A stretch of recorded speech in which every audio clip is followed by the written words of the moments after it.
Today, we are covering what is easily the most polarizing breed of dog there is today. They're sweet, they're cuddly, and they will 100% protect you.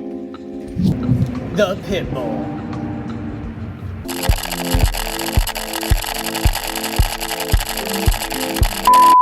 Okay, so Pitbull isn't a real breed, right? It's a way of describing a group of dogs: American Bulldogs, English Bull Terriers, shrimp soup, shrimp stew, shrimp salad, American Staffordshire Terriers, and a mix and an amalgamation of all these breeds of dogs. Pit Bulls got their start in the early 1800s by breeding English Bulldogs with a variety of various types of terriers. And it wasn't until the mid 1800s that Pit Bulls got their job. And it's probably not what you think it is. Pit Bulls, as their name would imply, were lowered into pits. Rats would then be dumped in the pit after that, and people would gamble on which dog could kill the most rats in a given amount of time. There's even some evidence that these events would take place as an intermission for bare knuckle boxing tournaments, which is pretty freaking cool. And although the date's not being super clear, we do know that in the mid 1800s, Pit Bulls were beginning to be used for blood sport, which is not cool at all. The first high profile, famous Pit Bull, if you will, was Sergeant Stubby. He was a French stray that was picked up by Allied forces as they were making their way through France in World War I. Now, they picked him up because they wanted a buddy, right? He was super chill, he was a fun guy, so they wanted to take him with him. Now, what they found out was pretty amazing. Sergeant Stubby, turns out, was alerting for incoming mortars, right? He would hear that whistle in the air, he would hear that sound, and then immediately look up and warn Allied forces that mortars were inbound.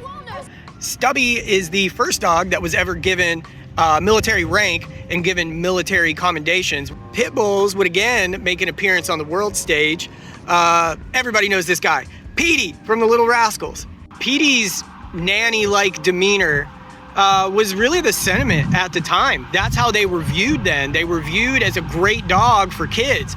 They'd be wary around strangers, but super loyal to the child. So when did this change? When did Pit Bulls go from being nannies to the world viewing them as vicious, mean dogs? Timeline on this one is a little fuzzy too, but sadly there was a resurgence of blood sport in the 1980s. And the media's coverage and portrayal of these incidents certainly didn't help out at all. It's a hoax. That's enough. Put down the mic. Most people typically look at 1987, specifically a Time magazine cover at that time, which said, Pitbull, friend and killer. And from there, it all kind of went downhill. In 2007, Michael Vick's Bad News Kennels was raided, and dogs were rescued from there. Like we learned with the German Shepherd and the Australian Cattle Dog, Pit Bulls have a lot of prey drive and can benefit from training early on, probably more so than those other two breeds, as early as 4 months. Now, if you've waited, again, to see if things get better on their own, which they don't, they never do, or you're fostering one, or you just adopted one that might be a little older and they come with some of these issues, they are wary around dogs, or they are a little too possessive or protective over you, bring them in for training. It doesn't matter if we start early or not, we can still get them fixed, even if it's later on down the road. It just might take a little bit more time. Come in and see us, have an evaluation. They're totally free, and we're usually in and out in 30 minutes to an hour, and can have a custom tailored plan just for you. All right, guys, thanks for watching. See you next time.